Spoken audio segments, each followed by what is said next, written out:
Now get the mic. How are you going to play Groove is in the Heart without a slide whistle? That's a good question.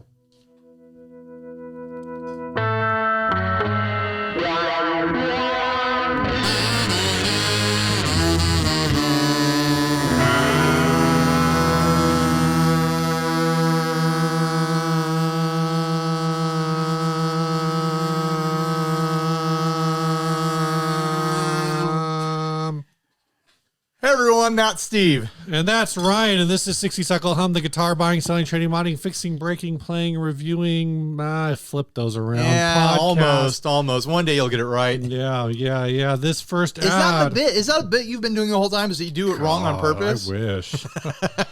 It would be a great bit. Yeah, just say that's what you've been doing. Yeah, You've been getting it wrong on purpose for 10 years now. If I really wanted to make it a bit, I would really butcher it. Maybe we just need a new intro. It just wouldn't be subtle.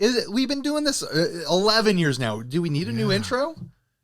Do we want to be something other than the guitar buying, selling, trading, fixing, modding, breaking, reviewing, and playing podcast?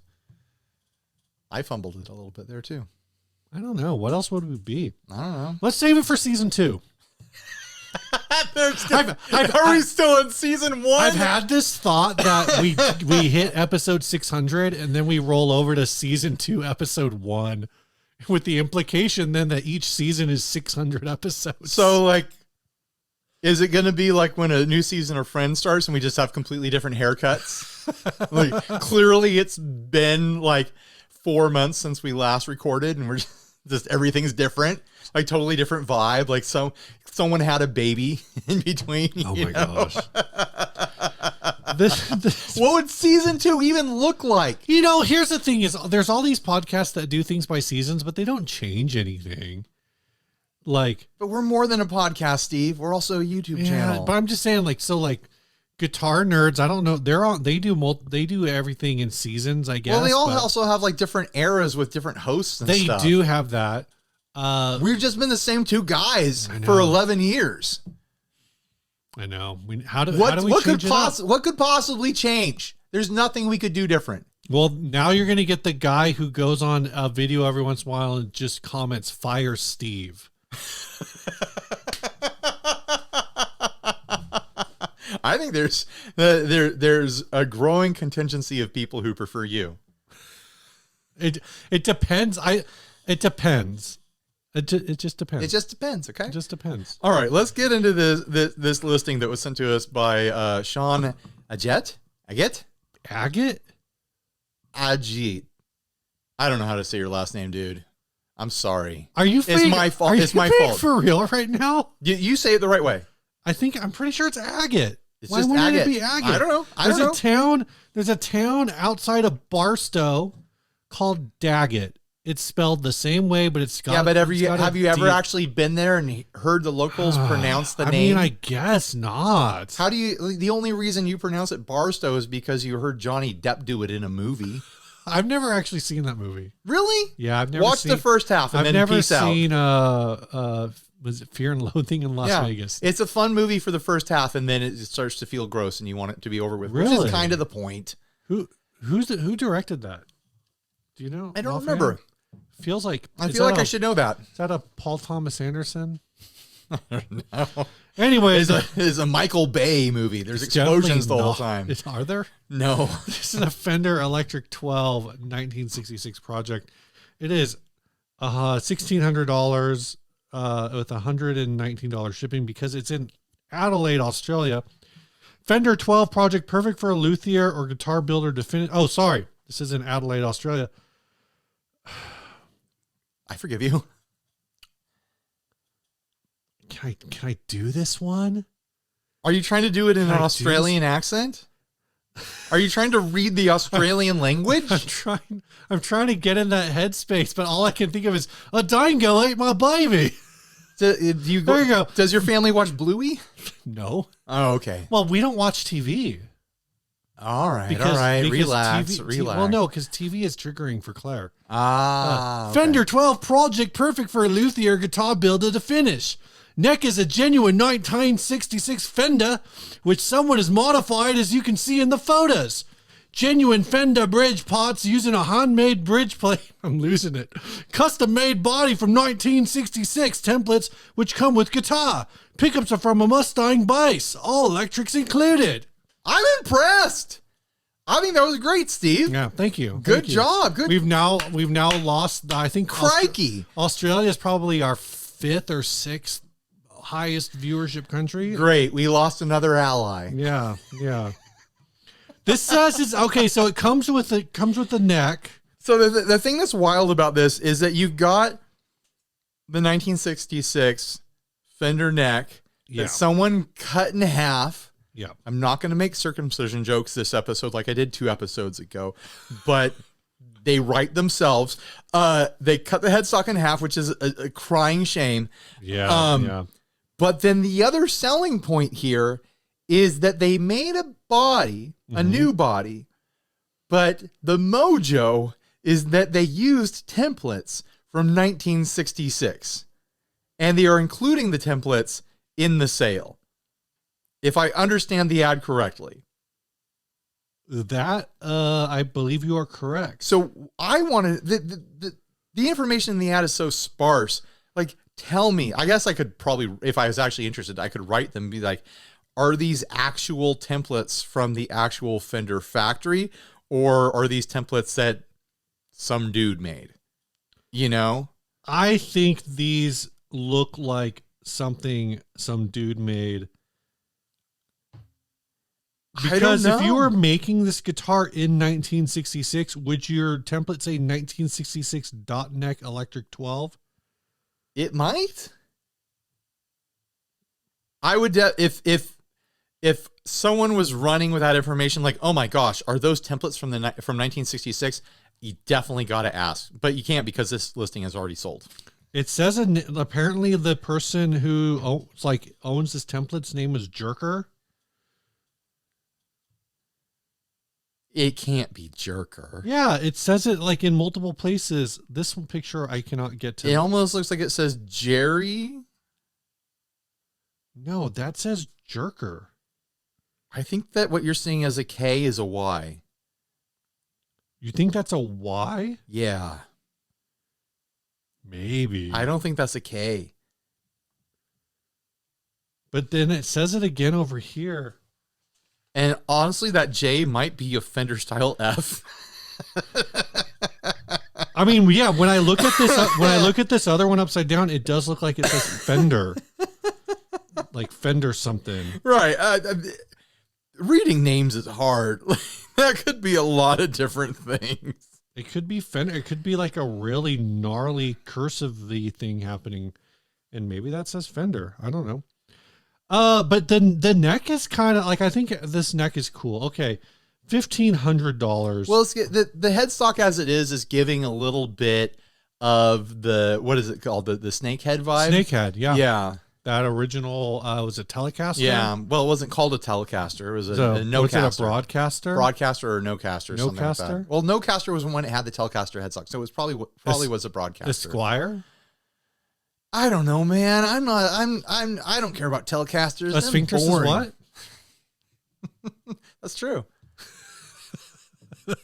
You did say that. This is neat. Is it $1,700 neat?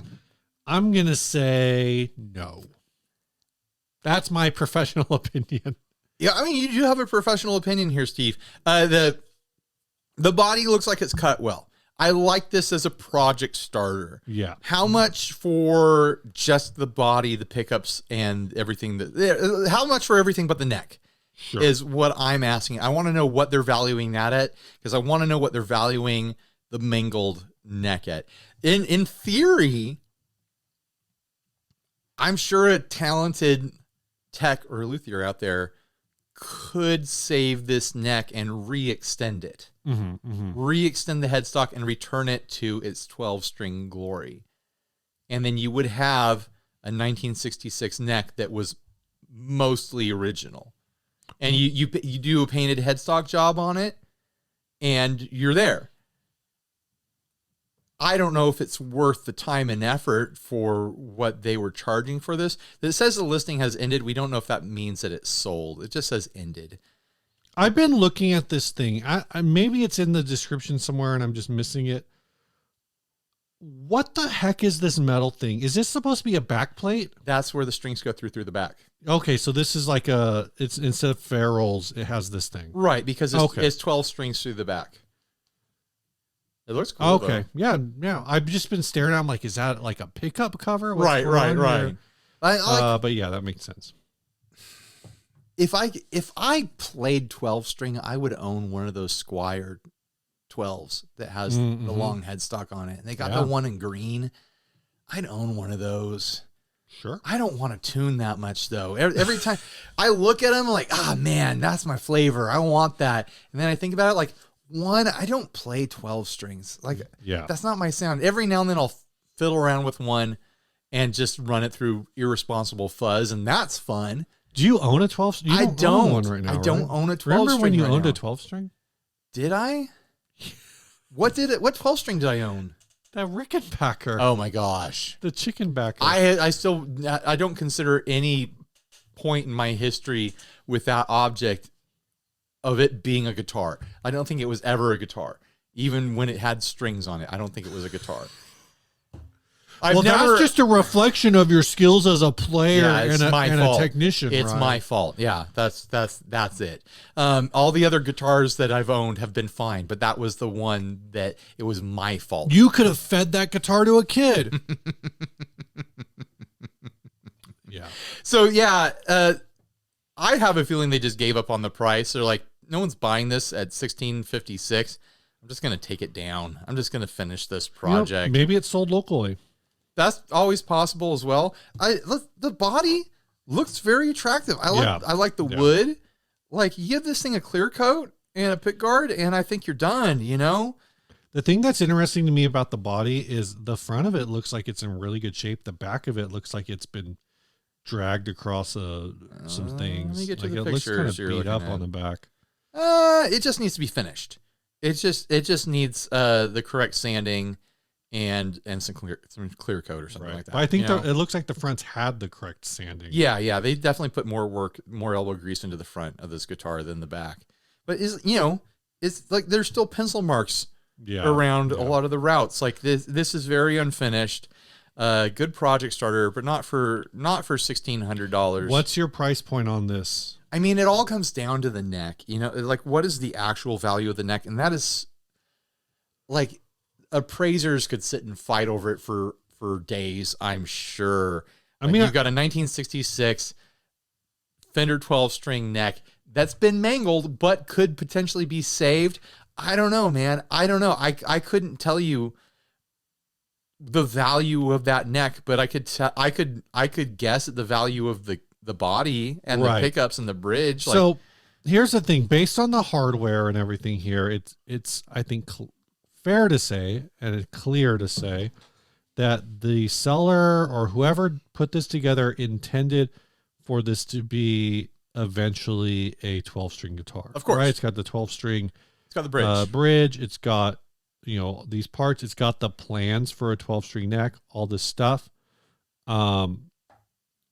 And I think that that in mind, it's like, I almost feel like this would be worth more if they said, hey, this was a 12-string neck.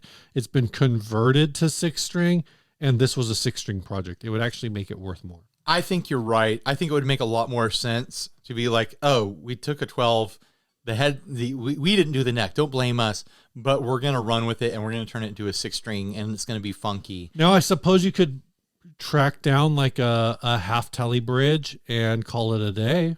You throw a Duosonic bridge on here, you're set. There you go, Duosonic bridge. Yeah. I mean, obviously you need some kind of pick guard situation of some sort here because these. Yeah, I'll cut it. I think putting these pickups into like a custom pick guard. I'm gonna get myself in trouble. Cool. People are gonna ask me to cut pick guards. I know. I'm not gonna do it. You're way too excited about it. I'm not in business. So I think I think at $1,700, it's too much. I think Like, Here's the other factor. This whole thing needs to be parted out. Like that neck needs to be sold completely separately from everything else going on here. You can let each listing, you can put a thing in there like, hey, by the way, I have parts that could go with this if you want to check this out. But they would have much more success selling the neck separate and then selling the body separate. Here's an angle not taken, the road not traveled. This is in Australia, which even though it is on Reverb and it does appear to offer international shipping at $119 and change. But I have been told, I've just seen written up repeatedly that everything guitar related is more expensive in Australia. Sure. So if this is $1,000, like if this $1,700 is just the Australian markup, would you expect this to be like $1,000 in the US? At $1,000, is this more lucrative? Like interesting? Is it lucrative? I could definitely believe this whole pile going for $1,000, maybe even 12, in the States from someone who's curious about the neck and they're looking at. I don't know if he said the make of the pickups, but you're not going to find cheap versions of the 12-string pickups. Sure. You're either pulling them out of this. Pickups are from a Mustang base. Okay. So they're some kind of genuine Fender pickup.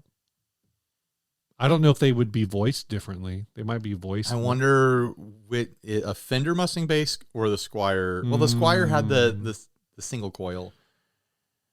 Yeah, I don't remember if they had made a Squire. Okay, let's just call this $200 worth of pickups. Okay. Let's call it $100 worth of hardware pots and knobs. Mm-hmm. So that's $300.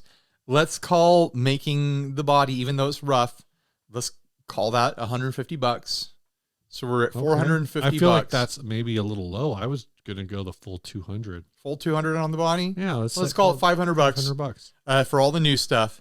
Yeah. And so that leaves $500 to $800 for a vintage neck that's mangled. And the templates. Yeah. Right? I don't know how much a template. Unless they can say that the templates were from 1966, I'm not going to give the templates a lot of value. Right. Because like, I don't know how accurate are they actually. Clearly they used them, but I want to know their heritage.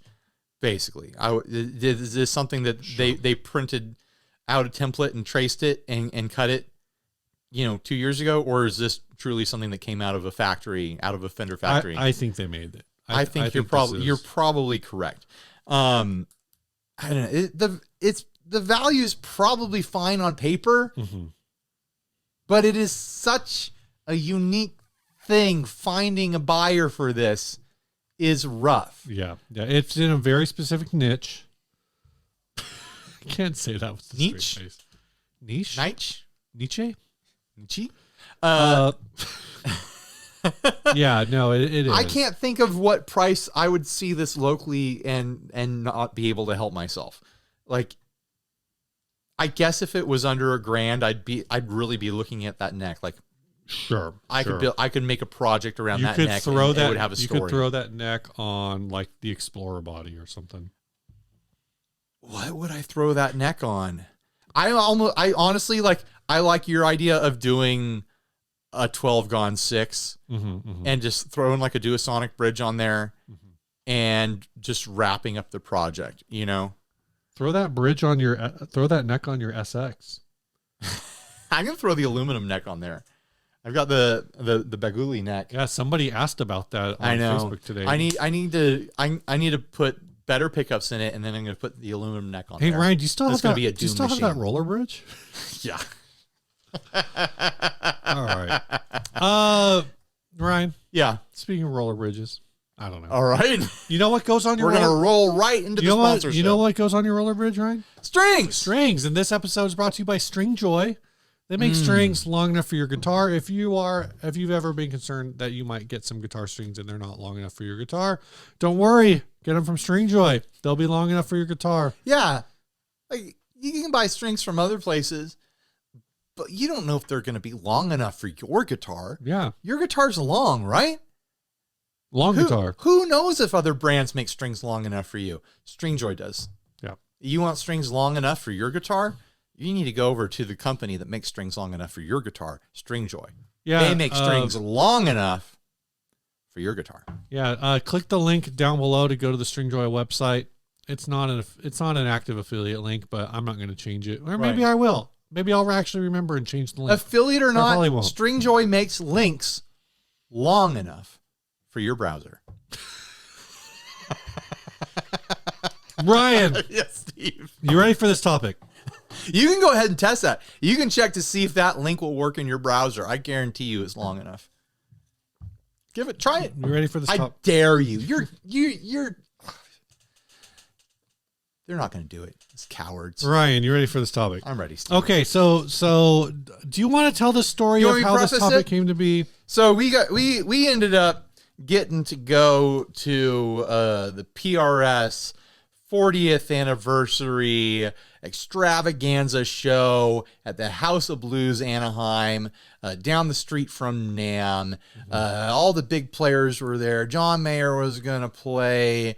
They were feeding us food. Well, he did play. He did play, but we didn't stick around to see. All sorts of other top-notch professional musicians were playing, and we went in there. I stood around for a good 10, 15 minutes, ate some food, was watching the musicians, and I was like, you know what? I don't like it here. I don't like the experience I'm having. And I started texting you and Jason, and you guys were ready to move on to the next party. And I was like, yeah, I'm ready to go. And on my walk out of the venue, I'm reflecting and I'm thinking on what I was experiencing. And my first thing that I was rolling around in my mind was like, this is good music. Yeah. The people who are here who are enjoying this because this is legitimately good music made by good musicians. Yeah. I'm glad you said that up front, because when we've posted about this other places, a lot of people are like, they don't get it. Oh, well, you just you're when you say that this whole thing, you're saying well, let me wind up to it. You have bad taste in music. It's like, no, that's it. We acknowledge that you have bad taste in music. And so I was having this existential crisis where I was like, yeah, I don't think I like good music, because that's good music. That is indisputably good music. You ask, people who study music, like, is this good music? And they're gonna be like, yeah, this is very good music made by very talented musicians. And I don't disagree with that, but I didn't like it. I don't like it. And then later in the night, as the night went on, and I was thinking about it more and more, like, this really affected me. This PRS party that we got to go to, that I was so eager to just get gone from, because my body was rejecting it. I realized your body was rejecting it. I realized I don't like music made with PRS guitars, like across the board. So now Steve is gonna ask me about all the different musicians that use PRS guitars. So we're gonna figure out if there's anyone out there making music with PRS guitars where I like their music despite the PRS element. Yeah. So first I pulled some art. I pulled threads for people to name folks. So we're gonna go through that first. All right. Maybe we'll look at some other things. So the first one, which is a band that I think you might like if you listen to them. And I just need to say, believe it or not, I don't know every musician or band in existence, and there's a really good chance I'm not going to recognize most of these names. So the first one that I saw was somebody named a band called Bog Wizard. And I think you might like them if you listen. They're like a stoner doom, whatever. I probably would enjoy them. Have you ever listened to Opeth? Yeah. Do you like Opeth? I can't remember, but I went through a period of time where when I was going to the gym, I would just put on doom playlists on Spotify. Yeah. And I wouldn't sit there and look at the bands, but I'd be like, oh, I enjoy this. I like this. So I probably have heard Opeth, and I probably did enjoy it. I could see how doom is a genre where PRS guitars could be used in a way that wouldn't be off-putting to me. If there was a doom band at the PRS party, I probably would have stuck around for it. Mark Lettieri. Have you ever listened to Mark Lettieri? Never heard that name before. He was at Gearfest one of the years we went when they. I'm gonna find out that I know him when personally. they unveiled the Mark Lettieri signature guitar. He has a signature guitar. It's a PRS. PRS. So from what I understand at the PRS party, the back half when they had the more like higher profile artists, they were all backed by the Mark Lettieri band. Gotcha. Apparently he's like a monster rhythm, like right hand kind of a guy. All right. John Mayer. Of course, we know you love John Mayer. No, I don't. I've never chosen to listen to John Mayer on my own for anything other than academic purposes. When we had this conversation, we forced you to listen to Minus the Bear. Yeah, not my thing. How do you feel about the various Mark Tremonti projects like Alter Bridge and Creed? Not interested at all. You're not interested in this whole Creed revival thing? No, I think I heard there's going to be a Creed and Nickelback tour. So all that. What about Nickelback? No, Nickelback was a PRS band back in the day. Like, forget all the pop culture Nickelback hate. I wasn't interested when they were the hot fresh thing. Like I was piecing out on popular culture at that point in my life. I was like, I don't like anything going on right now. Have you ever listened to David Grissom? The author? No, that's John Grisham. Weird side story. I was high school friends with his niece. Okay. Yeah. Never met him. I don't think she ever met him. Your father's brother's cousin's nephew's former No, roommate? like he was properly her uncle. Right. Yeah. Let's see. How do you feel about Whitesnake? Okay, so if I listen to Whitesnake, it's from an era where they were definitely not playing PRS. Most likely not. They were probably either playing BC Rich or Kramer's. Yeah, I mean, I have no idea, but Bernie Marsden was a PRS right. And artist. There's really only one song I'm listening to if I'm listening to Whitesnake. So come on. You want to know what love is? No. Wait, was that what's the Whitesnake song? Here I go again on my own. Here I go again. Yeah. Here I go again on my own. Have you ever heard of the band Humphreys McGee? No, but I want to. I've seen that name a lot, but I don't really know a lot about them. A band named Humphreys McGee Humphreys McGee. Humphreys McGee is a PRS band. Yeah. I might have to give them a listen. I don't know a lot about them. I've heard about them, but I don't know a lot about them. How do you feel about Linkin Park? No, thank you. You're not one step closer to the edge? You're not about to break, Ryan? It seems like you've become so numb about PRS guitars. You've got a lot of puns loaded. I'm good with Linkin Park. I'll say, as far as Linkin Park goes, there's a lot of bands from that era that are channel changers for me. Sure. I'm about 50-50 on Linkin Park. Sometimes I'm in the mood to let them play. Yeah. You know, sometimes I'm like, you know what? I'll get to the rap part. I'll see how I'm feeling. You know, what I should have said earlier is John Mayer used to be a Fender artist, but when the Silver Sky was done, he picked up the guitar and thought, damn, your body is a wonderland. All right. Keep going. Keep going. That's his song. I know. They got a guy named Eric Waltz. He works with Beyonce, John Legend, Black Eyed Peas, Michael Jackson. And no, I mean, there's Michael Jackson songs that I like, but they didn't have PRS guitars on the recordings. So, right. How do you feel about 311 using PRS guitars? Do you enjoy 311 or are you a resistor?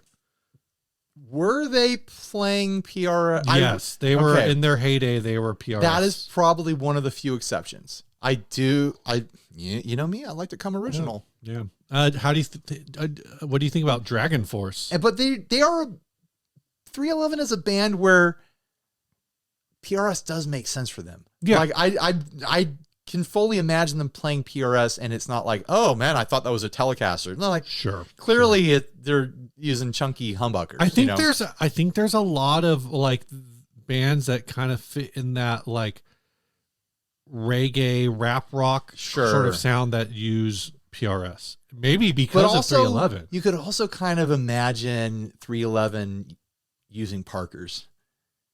Yeah. All right, keep going. Dragon Force, no. I don't care about Dragon Force Periphery, at all. Mark Holcomb, Periphery? No. Silverchair.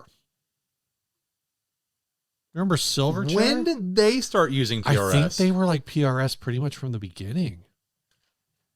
Silverchair is a band that is like, they like fly past my head and I'm like, oh yeah, I remember them, but I like, they've never settled into any part of my life. You know what Silverchair is? Silverchair is grunge Hanson. Pretty much.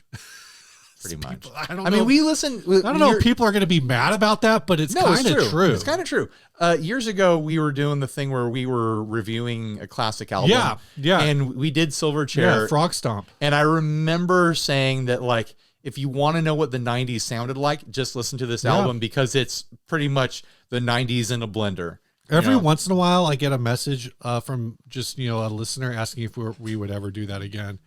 And I'll have to say, it took a lot of extra time. It did take a lot of extra time. And I think where I'm at with my job now, right. I don't have the bandwidth to. Either do I. Like when I put on music, it's kind of just to exist. I can't listen to music for the purpose of critiquing. It was a really fun thing to do at the time that we did it for a full year, and I'm glad that we did it. I wish I had, the headspace to do it. Santana.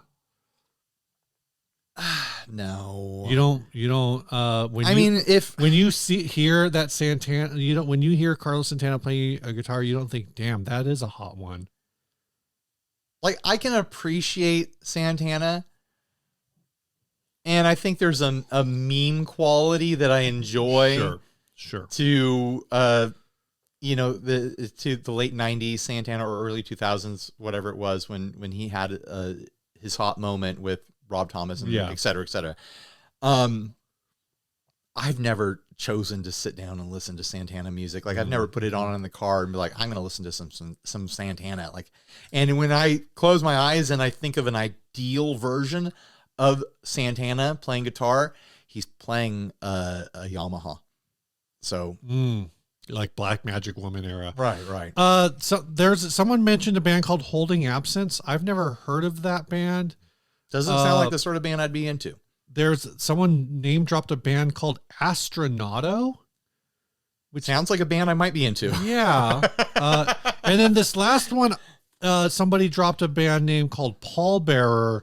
I think they might also be like a doom band, but I don't know why that. They're either doom or some kind of heavy hardcore, or some sort of butt rock, So do you want me to jump on the official PRS Spotify list or go back? I do. Okay. So when we were driving around and I was talking about this, I was like, I wonder if PRS has their own Spotify playlist, and then they totally did and do. So if you want to listen, it's like the concept of PRS music sounded absurd when I first pitched it in conversation at NAMM.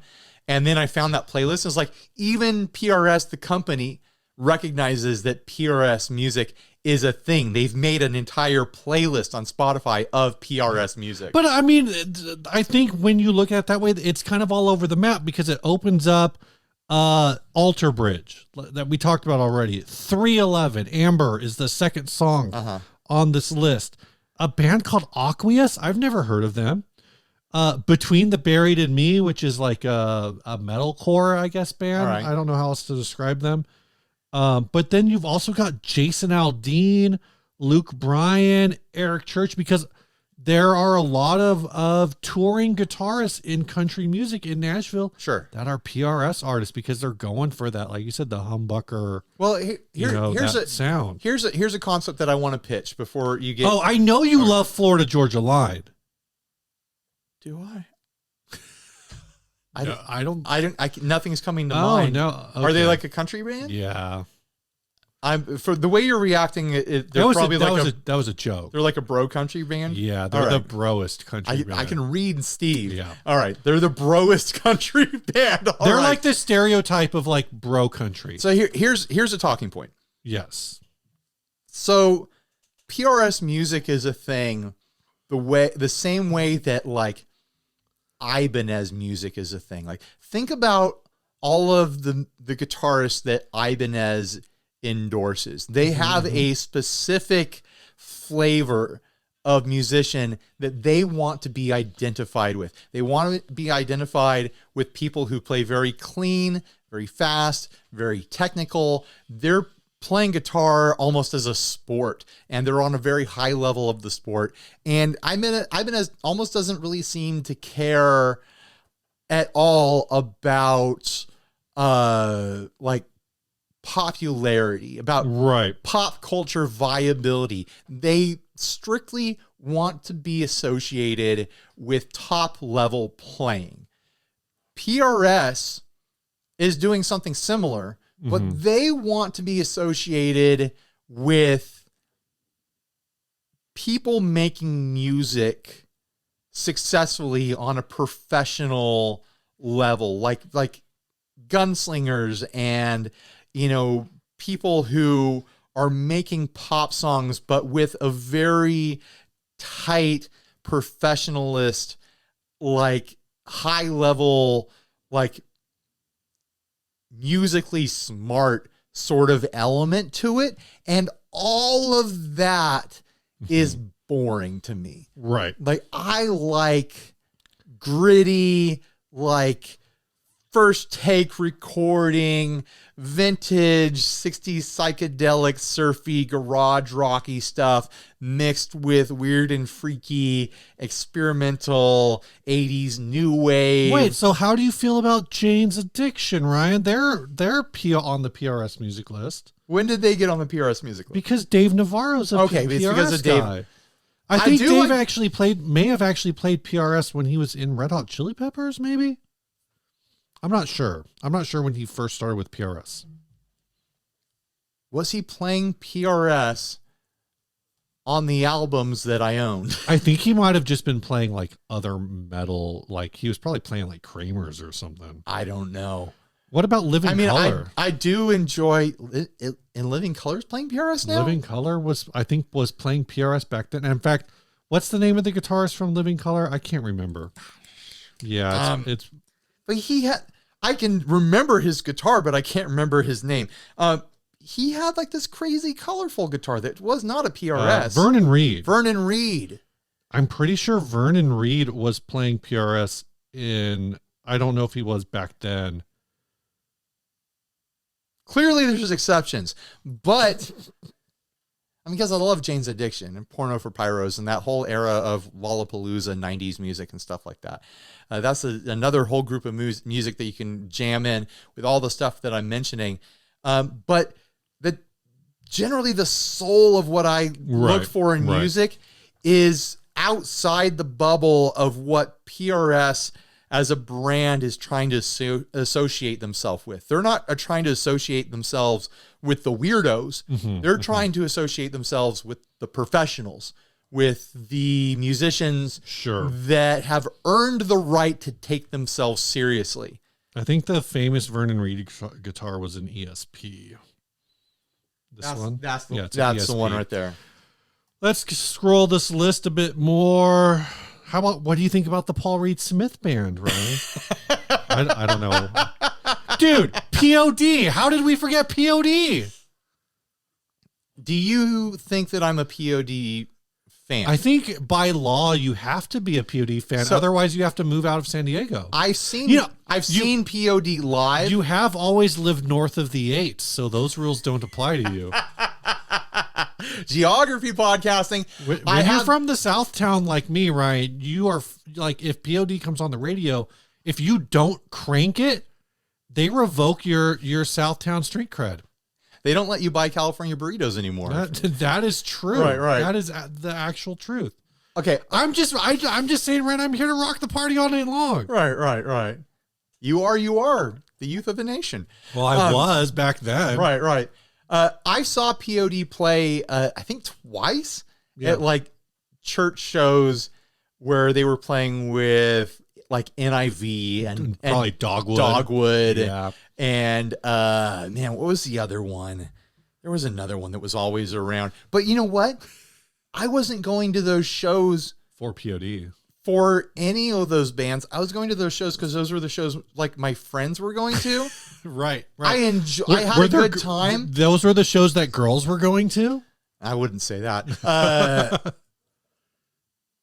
I'll say that I never bought any shirts. I never bought any CDs. I was proud for them. I was happy for them when I heard them get on the radio. And then subsequently blow up. Right. Like that was a cool moment. I was like, oh man, I remember those guys. That's cool that they're blowing up.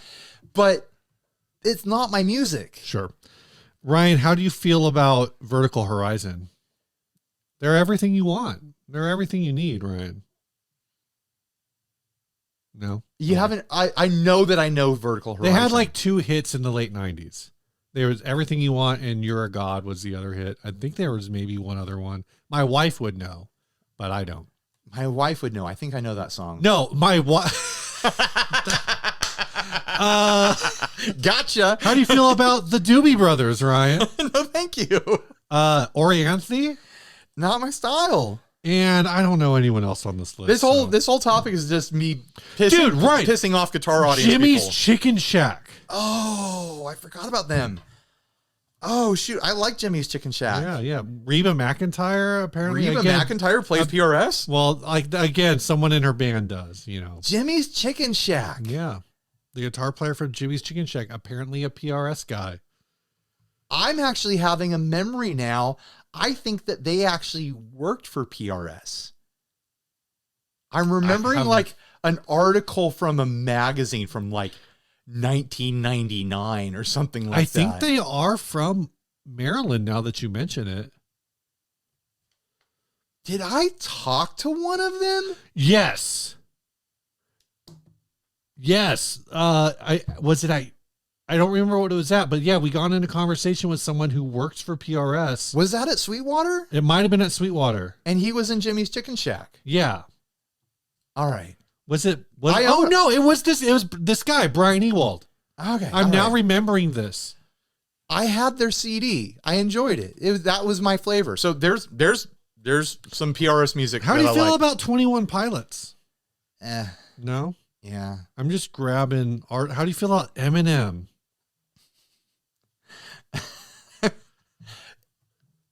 I've never owned any of his albums. Like he's a cultural moment, I guess.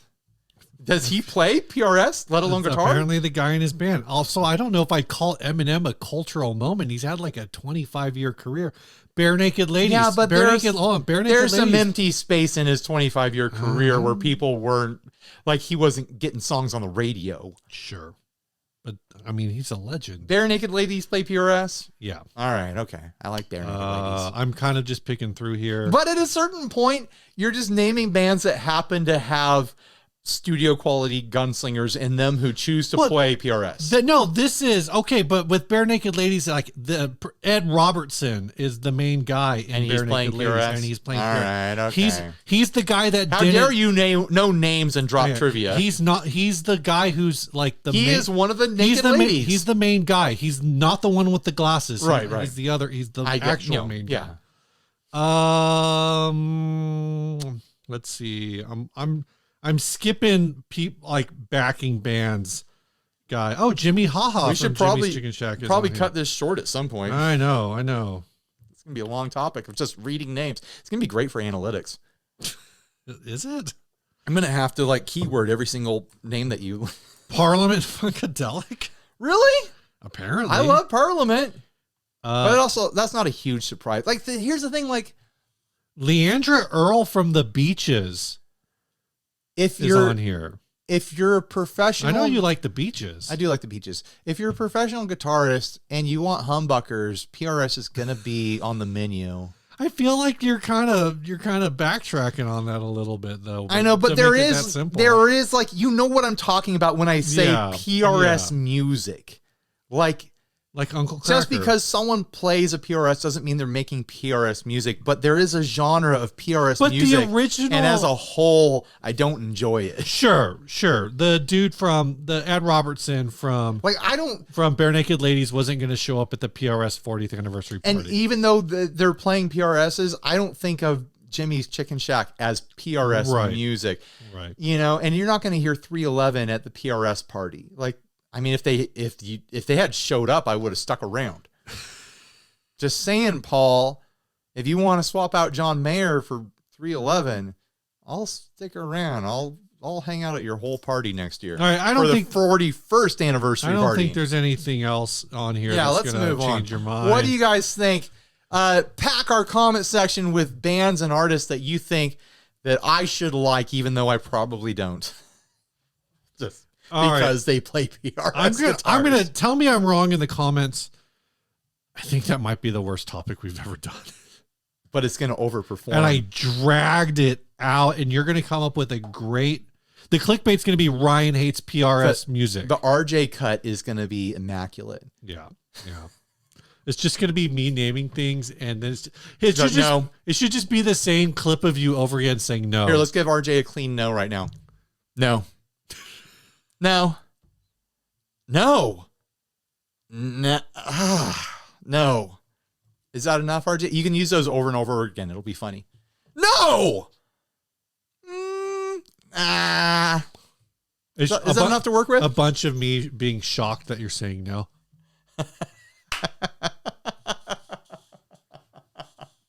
What? Okay.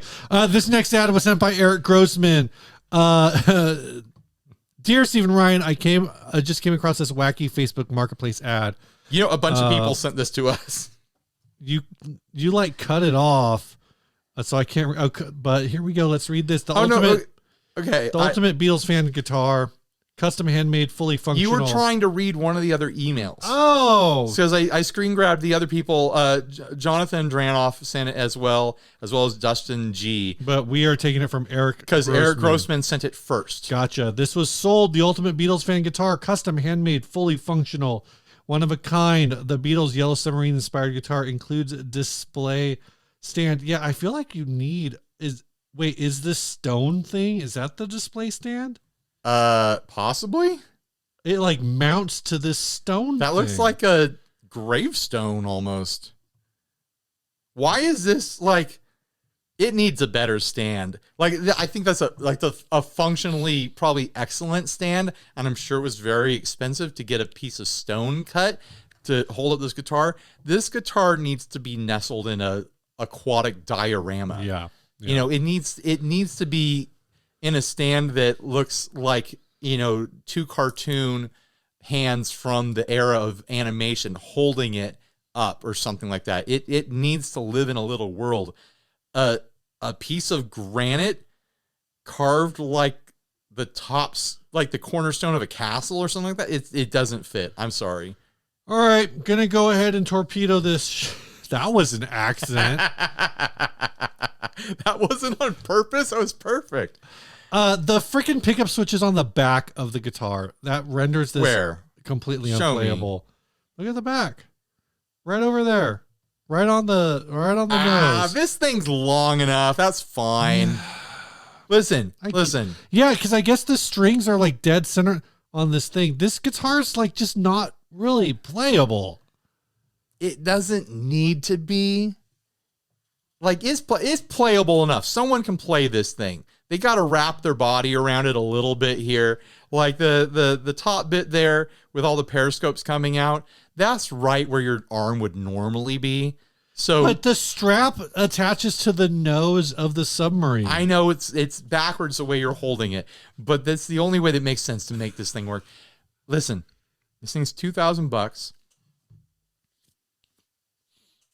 It looks fantastic. It's very well executed. Look at the headstock. It's the tail fin of the submarine. Yeah. It's got little propellers. The knobs are hidden inside the little port windows. Everything looks perfectly cartoony. Like it fits the style perfectly. It's $2,000. If you're in a Beatles cover band, you know, I know, Steve knows, we all know you're making money. That's a recipe for making money. You know this thing is worth having. Printing money. You're printing money if you are in a Beatles tribute band. Here's all I'm going to say is if you're printing money, watch out for the tax man. There we go. I'm just saying this is an excellent stage prop anytime you are playing a song in your set list from the Magical Mystery Tour. Like, Yeah. this is it. This is it. This is what the audience wants to see. I don't care if it's uncomfortable to play. I don't care if it's impossible to transport. Like, how do you put this in a case? You need a custom case for it. So you're saying $2,000, this is just no-brainer. No-brainer. $2,000, that's like just normal, like just barely getting started in USA Gibson. Like, this is a full-blown Magical Mystery Tour Yellow Submarine guitar that looks excellent. You have to use it as part of your tribute show. Like, you have to. I'm not even like a big Beatles guy. Like, I enjoy some Beatles songs, but I'm not a Beatles nut or anything like that. I can appreciate them, but obviously you need this. I don't need it, but obviously you do. I think it's extremely well done visually. It's going to be challenging to play. It's going to be challenging to transport. Every bit of it's going to be challenging for you, but it's worth it. Yeah, so that's my thing is it comes with a display stand, but like, I don't know, like maybe it should come with a case. Yeah, it needs a case way more than it needs a display stand for sure. Which you'd have, what really the way to transport this is you need like one of those Pelicans or whatever where you can adjust the foam, like take out the foam squares to like I fit was the in like shape. aquatic submarine mode, like cartoon world mode. Like, what you need is a pelican. Yeah, the pelican could put it in its mouth and fly it around to wherever you need to go. Oh, he meant a pelican case. What the hell's wrong with you? I haven't even taken my bedtime medicine yet. That's frightening. I know, right? This is all natural. Yeah, and if you want to get tone that's also all natural, head on over to chasebliss.com where they've got pedals more natural than you are. I don't know. You want to be known as That fell apart. You want to be known as Mr. Natural, walking around with your beard between your legs. You don't even have to wear clothes because you're just covered up by your facial hair. Gross. Get yourself a Chase Bliss pedal. Are you familiar with Mr. Natural? No. Is that a guy? Robert Crumb character, an illustration. It's I do cartoon. know that. I'm pretty sure I know that illustration. Yeah, is a naked guy with a long beard that covers himself. Yeah. I didn't know that was that guy's name. That's his name, Mr. Natural. Yeah, but head on over there. They've got a lot of pedals right now, but of course they do like special things throughout the year. You want to get on their mailing list, sign up for that. Follow them on socials. They have a lot of fun stuff on socials that come up every now and again. Tell your mom and dad about Chase Bliss. Yeah. Not because you're asking for a present or anything like that. Just make sure that they know. Yeah. You know? Just Make sure they're aware. It'll pay off. It'll pay off. Yeah. Chase Bliss, of course, sponsors the show. And if you want to help sponsor the show directly, you can at patreon.com/60cyclehumcast, where for as little as $1 a month, you can get these episodes as much as like 2 days early, the audio version 2 days early, or maybe 1 hour early, depending on how things go that week. You also get your name on the scroll at the end of every podcast and at the end of any Patreon sponsored episodes. Actually, for those, it's not always at the end. Sometimes it's like in the middle. Sometimes they do it at the beginning, the middle, and the end. So check that out. $1, $5, $10, whatever you want to do. You can put in a custom amount. You can also, you want this to up. do $8.28. You brought this up last week. If you want to try to see things in relative, like get in the premiere chats and stuff, sometimes YouTube doesn't notify the subscriber list. Yeah. Very well, but we've been shooting those out over to Patreon and Patreon sends out emails. Yep. So if you get an email, you can jump over and watch a premiere, and that's free. You can it's totally free. You don't have to pay anything to follow us on Patreon. You can do it for free. And someday, if you change your mind, you're already signed up, and you can jump on there and be like, you know what, I want to pay Ryan and Steve $1,000 a month because I just won the lottery and I want to help those good boys out. That would be crazy. Ryan, what's new? I got nothing. All right, let's do this mail first. Yeah, we got mail. We got 2 from the same person. Yeah. This is from Brian Leary. Did he do this so that I could open one and you could open one? Yep. Really? I believe so. And Steve knows what it is. I don't know what it is. I do. I thought we played his song. Maybe we didn't play his song. Should I peek or should I wait for you? His song at the end of this episode. Just give me a second. Yeah. I'm gonna have to find a different song because I didn't do The thing suspense is killing right. me, I know, Steve. I know. Let's open the thing. He sent an email about this. He wrote a song, I believe, about this that we're gonna play later. Oh, he wrote a book. A book called Oh Pepino. Pepino is a dog with absolutely no chill. And he wrote this, written and illustrated by Brian P. Leary. Oh, the first page has poop on it. And it's signed. And it says for Jess, Grayson, and Oh Pepino. And it's a children's book. This is about cool. Pepino, the dog with no chill. And he basically, I think, self-published this on Amazon. And he said, when you pee on the carpet, it drives me bananas. This is a real book about a real dog. I can tell. And I feel my blood pressure grow higher and higher. And we're gonna play his song at the end. But he basically said, this is a song I wrote that kind of goes along with this book. And if you guys want it, let me know. And I said, yeah, send us 2 copies, one for each family. This is amazing. My kids will love this. Yeah. Thank you. That's so cool. Yeah, It makes me want to do a book. My wife and I often talk like, oh, we should do a children's book. And then we never have the time to actually sit down and figure it out. All right. So Inspiring, really. That's one of the What's News. I'll put a link down to this book too, if you guys want to check it out on Amazon. If any of you ever want to send us anything that you've worked on or something that you found that you think we think is cool. If you have a company or a band and you just want to send us a pile of stickers or shirts or whatever, Yeah. I wear XL, Steve wears double XL. The address is up here. Yep. Just mail us stuff if you want to, and we'll open it on the show and you'll see it on your video screen. You're like, that used to be in my house and now it's on my phone.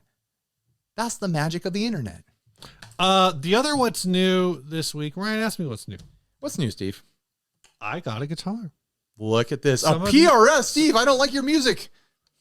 It's not a PRS, is it? I always think this looks like a PRS, but It does have that vibe. is it not the same shape as a custom? 24? Similar. It's got 24 frets. Yeah. I'm intentionally. It's in that neighborhood. I intentionally put the headstock out of frame. Right. To slow reveal. Here we go. This is a. It's a Hamer. It's a Hamer. It's one of them Korean Hamers. One.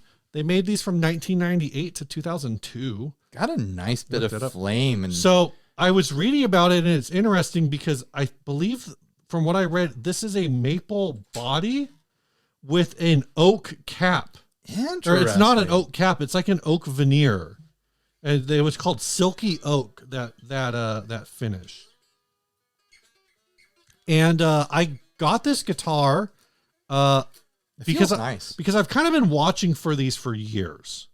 Why? Back in like high school, a friend of mine that I went to church with had one of these, and I got to borrow it for like one service, and ever since then it's just kind of been on my radar.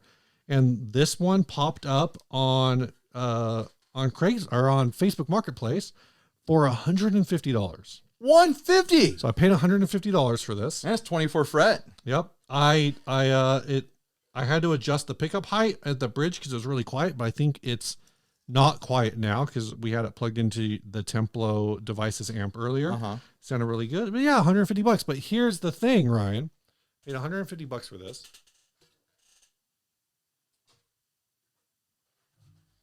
Oh, here we go. The big reveal.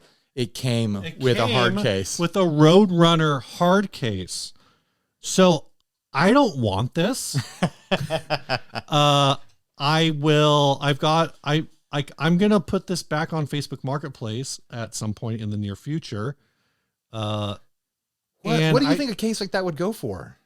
If I can get at least like $50 for it, then basically I got the Hamer for $100, which is insane. Well, you could do the math any direction on that. Whatever you get for it is still like, I mean, that's, yeah. Those Hamers are like, people are sleeping on them. You get yourself an old Hamer, an old Korean Hamer. They're built excellent. Like those were excellent guitars. The Stellars supposedly are a little more hit and miss. You had both a Sunburst and an Echo Tone, right? Did you had the Sunburst?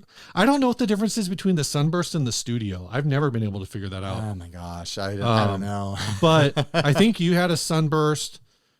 And these are it's interesting because they did these hammers. This is the studio? This is the Stellar. The Stellar. Okay. Yeah. And they did these, and these were the hammers that were made in Korea, but they don't have any indication on it because later they had the hammer. I think the Slammer. I think the Slammer by Hammers were made in China. Possibly. And then they had the Hammer XT that came later. Right. Those were made in Korea. But these were the ones that were just Hammer. And then if you didn't look at the back of the headstock, they have the same. I think the same. Actually, I think the Hammer USAs might say Hammer USA on the front. If I did ever get into a PRS style guitar that was expensive, I've always kind of wanted to have a USA made hammer. Yeah, those are really cool. This one doesn't have a truss rod cover on it. So, and I believe this was supposed to have the long, like kind of Epiphony, like triangle thing, but it's a single screw. If anyone has a good source for a, what's the word I'm looking for a truss rod cover, I'll leave it down in the comments and maybe I'll buy a truss rod cover from there. So I am looking, I don't like eBay. I don't like the open truss rod. Yeah. Well, I don't necessarily want like a hammer specific one. I'm just saying like, something. I could maybe cut you one. Oh my gosh. This still has the plastic on the back of the tuning keys. Does it? Yeah. That's funny. Oh, I'm all wrapped up in my also cable like now. If you ever want like an Explorer that kicks ass for not a ton of money. Those hammer ones, yeah. I think those were called the Standard. Yeah. Oh, those were good. If you can find one of those used, that's the only way you can find them now. Man, I think they were like $600 new or something like that. Yeah. And just killer Explorers. I think they made them in Karina as well. And they made V's too. Like Hammer was like a great brand in that kind of like mid 90s to very early 2000s, and then they just kind of fizzled out. Yeah. Changed hands or something like that and disappeared. Couldn't. They had, obviously they had a lot of excellent history before that, but that Korean Hammer era was when I was coming into being a guitarist. Weren't all the Rick Nielsen Cheap Tricks guitars? That's all Hammers. Hammers, right? Yeah. Like Hammer really was like a PRS contemporary. Yeah. Probably predated PRS, the late 70s, possibly, early 80s sort of era. Like they were all kind of doing like similar stuff in that time, just different trajectory on the company, But cool stuff. They made great stuff. Right. This last ad was sent by Michael Lovett. Or leave it. It says Cipher Intermark Charger, rare 1966 Cipher Intermark Charger gold sparkle electric guitar. US-based Intermark imported these guitars made by Shino Gaki. It says Shinko, but I think that's a typo, but I could be wrong. For just over 1 year, fantastically cared for, has two very small dings on the upper yoke and some very minor sun bleaching on the top. Everything functions like new and the pickups sound great. The neck is straight. The action is low, requires no repair or maintenance. Is clean and ready to play. I can send you a video with sound upon request. Comes with an Ibanez hard case. The Cipher has a long headstock. Cash only, local to the Tri-Cities unless mutually agreed upon. Shipping charges or extra will be negotiated on a 1-by-1 basis, domestic only. Not really interested in trades, but if you have something worthwhile, surprise me. So let's take a look at this. I included a few photos that were not from this listing because the listing has really low resolution photos. So I found some other examples of the guitar. You can file this under just like, here's a funky vintage guitar that I like to look at. Like, there's some fun details here. This is, you know what this reminds me of? What? The Fellows F3. It's got that trapezoid kind of a thing going on. Yeah. Or the Jeff Sen Eastwood or whatever. Yeah. They're asking $819 for this. My gut is that for this condition, looks like it's in pretty good shape. I don't know what these things are worth. Yeah. I couldn't tell you. I just like looking at it. I wanted to say that it's fair. Here's some of the other pictures on here. Intermark Cipher.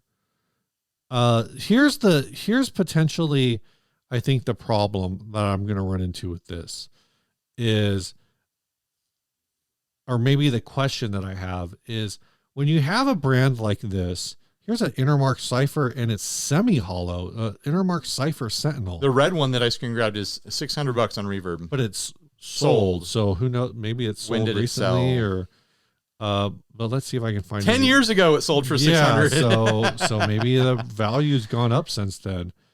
Let's see if there's any other ones. Here's one. Let's sort price. I'm telling you, I should make a how to use Reverb video. I think people. Here's one that was on Reverb for $1,000. It was blue. Yeah.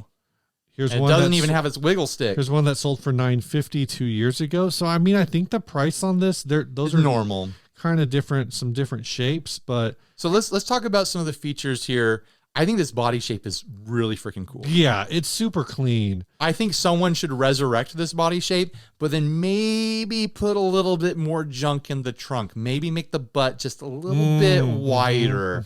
And then maybe, you got to tweak things a little bit just to make it your own, and obviously a modern version of this wouldn't have a row of 6 switches on the top side of the pick guard and stuff.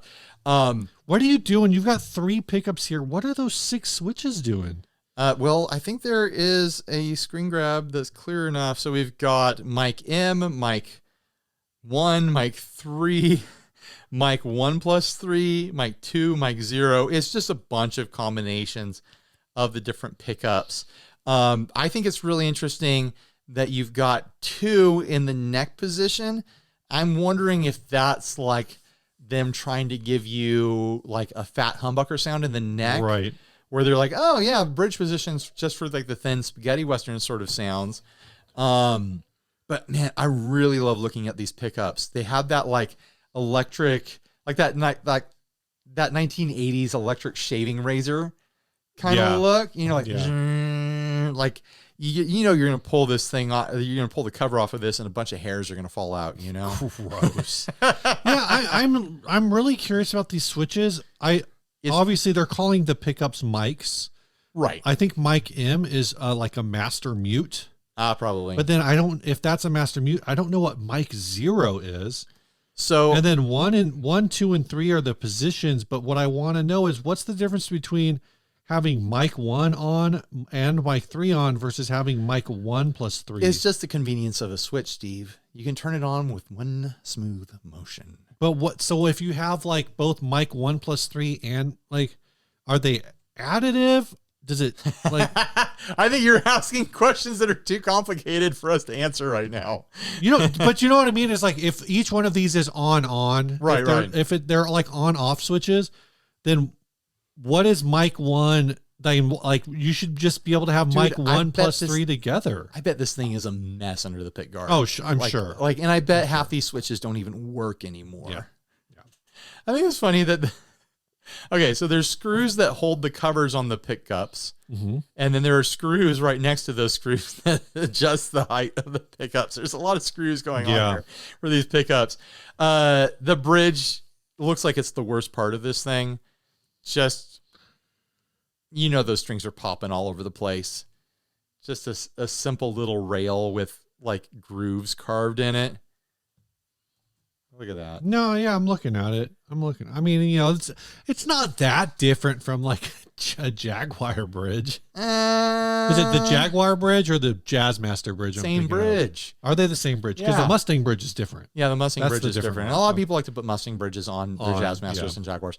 The trim kind of looks similar to me to the Vox Phantom style bridge. I really like what they're doing with the finishes too. The silver sparkle on top of colors thing is pretty cool. On the cream one, it kind of fades in a sandy sort of way, but on that red, man, it just pops. Yeah. I like the truss cover. I don't know if I saw that, especially on the main one here. Oh yeah. Well, you're thinking about truss covers lately. I know, but it's got just that big eye. Actually, it reminds me of The Incredibles. You know what I like, Steve? What? I like the neck plate. Yeah. Detachable, adjustable, warp-proof, steel reinforced neck, handsomely sculptured cutout. I like that typeface. By Intermark. It's wonderfully like mid-century, legible. Intermark sounds like it should have been like a word processor brand. It sounds like it should have been like a movie studio in like 1967. Yeah. Making like off brand, some kind of off brand. They're making Westerns. They're not making James Bond. They're making like Jim Lone. Right. I don't know. I think these things just look cool.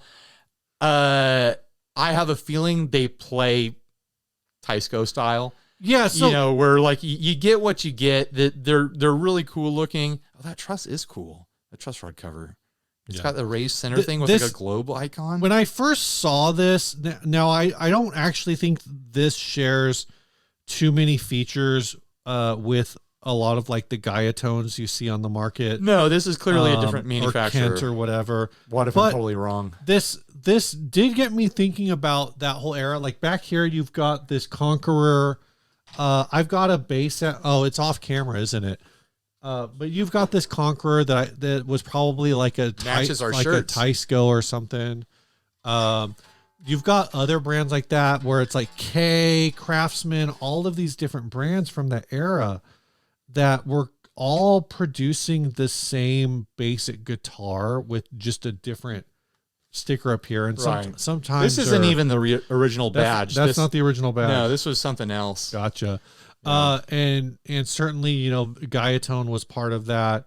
I don't remember all of there were just a ton of them, a ton of these brands. Well, it's like this, like all these different small builders trying to meet the demand of all the department stores that were trying to cash in on Beatles mania and just the British invasion, rock and roll explosion sort of thing. The joke with that has always kind of been that a lot of these models are like if somebody saw a picture of a Stratocaster and then closed their eyes and tried to draw it. But it makes me wonder, if some of those brands are more valuable than others. It kind of does seem that way. Like Tysco is more of a known quantity versus some of these other brands. So even though they're kind of the same guitar, like in terms of parts and design, I think it comes down to model. It comes down to year. It does, that for sure. And this Intermark is very different. But what it gets me thinking about with all of these Tyscos and Ks and Craftsman and whatever that were kind of the same thing, is what does that predict maybe about the current Chinese market? Now, a lot of the Chinese market are making just like Strat and Les Pauls. Really Strat and Les Paul copies, which detracts from some of that. But it's like, it does kind of have that question of like, will there be an equivalent? A brand like Firefly does benefit from a highly speculative market all around Firefly guitars. I think like some of the Firefly guitars have gone up in value on Reverb and stuff, but in 20 or 30 years, are we going to be sitting around and be like, I collect vintage Chinese guitars. Like, don't hit me with any of that Bad Cat stuff though. Like I want Firefly, and I want, some of the Groats are valuable, but other, like, are people going to be hitting that the way that we talk about, like, and maybe 20 years is enough. Maybe it needs to be like 50 years. But is it going to end up with that same kind of mystique? There will need to be, as Tysco. Okay, there'll need to be two elements because we're looking at this. We don't have any personal nostalgia, right, for this. It just looks cool. Are there any like these cheap import brands, affordable import brands, your Amazon brands, et cetera, are there any that are making something that looks uniquely cooler than the mainstream brands that they're trying to copy? I think the only one that is, honestly, because Firefly's whole thing is they just make Les Pauls and whatever. Like everything's a knockoff. Everything they do is a knockoff. The most unique thing they do is they do a Languedoc knockoff, which is like the Trey Anastasio, the fish guitar. Sure. That's like $10,000, but they make like a $300 version. I'm trying to think of like a brand in that space that is doing their own thing. So what I was gonna say is like the West Creek Racer, I think is a unique body shape for a reverse SG. That reverse SG thing. Of course, that model is out of production right now. Is that? I think is it back? It's one of those things where comes like and goes. They sell out on Amazon and then a month later they're back. Right. You know. Maybe like what do you think about something like the SX Liquid? Is that a shape that could take off eventually? The Liquid could be a thing where 30, 40, 50 years from now, people are like, oh yeah, this was like a budget guitar, but it has this fandom. It's so incredibly rare to find one in stock condition because everyone modifies them. Yeah. Oh, I'm trying to track down an original pickup set for mine or whatever. They are like, they're discontinued now. They might have a few more at Rondo, but there is a nostalgia bait element to this. There is a funkiness to it. There is a playable practicality. I think you're right. I think that the SX Liquid could end up being the equivalent to something like this. Give it a couple decades. And of course, Ryan, you ruined that resale value because you put a Descendant. Yeah, I'm going to continue to ruin the resale value because I am going to change everything on this. I'm going to change, as you should, every pickup on it. I'm going to put an aluminum neck on here. Yeah, I'm going full nuts on this thing because, I mean, the neck. I'm a little torn on it because the neck is actually great. Like I'm sad that I slept on these for so long. And if I'm honest with myself, it's because there was no like professional motivation to cover it. There was no way for me to make money other than YouTube views covering these. I wish I had gotten one much earlier in the channel when they were still available at SX, just so I could be like, this is an excellent, affordable guitar. I always feel like the SXs were like kind of hit or miss, but a lot of those brands tend to be that way. I helped my brother buy an SX bass. Yeah, I think 20 years ago. Yeah, I put that one kind of on the miss. That was on the miss side. But as something that was bought for a kid that was vaguely interested in playing bass, it was the correct move. Sure. Oh yeah. But for like $95 or something. Anyone experienced playing musical instruments would have been like, oh man, this neck is bowed. Yeah. I think somebody I knew, actually, old friend of the show, Isaac Vining, I think had an SX Liquid. And if memory serves, I think the neck on his was crooked. like it was that is a miss. It like one of the strings you could like bend it off the neck really easily. I'm gonna swap the aluminum neck on there. Then I'm gonna sit on that SX neck for 20 years. I'm going to have it hidden behind this wall or something like that. Right. And then I'm going to sell it for, oh my gosh, $800, $900. Right. Yeah. Because someone's going to need a good SX neck. You're going to sell it for $800 or $900 because that the cost of eggs is going to be like $100 a dozen. So the minimum wage will be $90,000. Yeah. But yeah, I just think about like how as a garage sale price. And the reality of it is, what is it going to take to make something like an SX be valuable in 30 or 40 years? It's going to be, the 2065 version of Jack White is going to come out on stage with an SX, and everyone's going to be like, what the hell is that thing? And oh yeah, there used to be this store called Rondo Music, and this is like whatever. It's like fourth time we've talked about Rondo this year on the show. Yeah. We're only in February. Is it March now? It's March now. We tend to, I think the podcast space tends to be cyclical, but Ryan, here's the thing is we need to do an adventurers club. All right. Who's going to win this one? Who's going to win this one? We've got the Cipher, we've got the electric submarine, and we've got the submarine. Oh man, that electric 6 is pretty good. The electric 6. I'm picking the electric 6. You're going to pick the electric 6. Do we need the wheel? Or are you good with that? Need the wheel. I'm surprised you didn't pick the submarine. The submarine's pretty good too. You went so hard for the submarine. But I like the submarine. I like the craftsmanship there. Obviously, someone out there needs it for their Beatles tribute band. Like, that's a no-brainer. I enjoyed exploring the Electric 6 with you, Steve. So I'm going to take the spin on this one. No, let's just do Electric Six. I don't have that strong of a feeling about any of the other ones. I thought maybe I would go with the Cipher because it kind of got into these other topics, but I also would have preferred to just do those other topics with a little more planning and just, Well, I'll give you a heads up next time. No, I mean it's fine. It's whatever. I think the that 12-string project, I think there was a lot of meat on that bone to chew on. Yeah. There's a lot to pick at and try to figure out, like, is this worth it? Is this something? Is this nothing? Like, what parts of this are something? Well, congrats to Sean Agate. Expect an email from me asking you where you'd like a digital gift card from.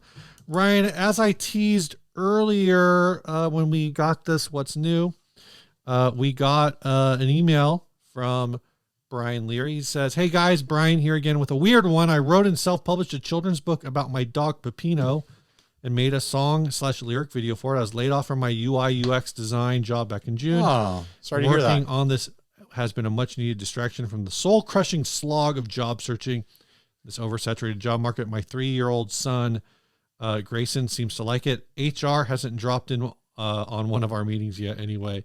Here's the video for Pepino. I did ask him to send the song, which he did, but we're going to watch this video together. Here we go. If I can get it to open. Dismiss. And is it going to play? Let me just press the play. Just press play. Huh?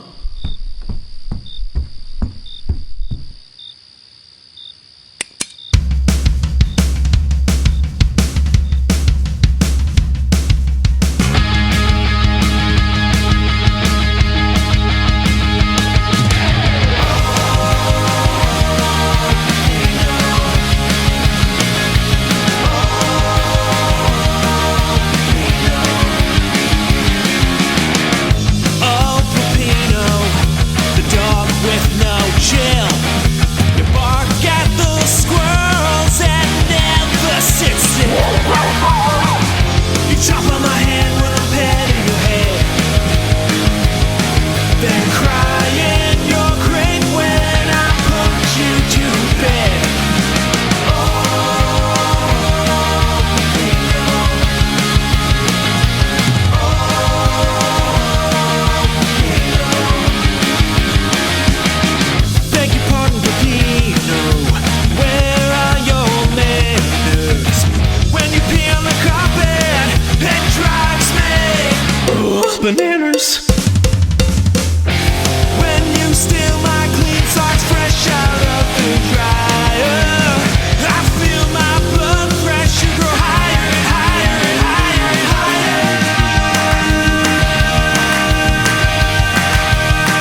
Get the book on Amazon. Link in description.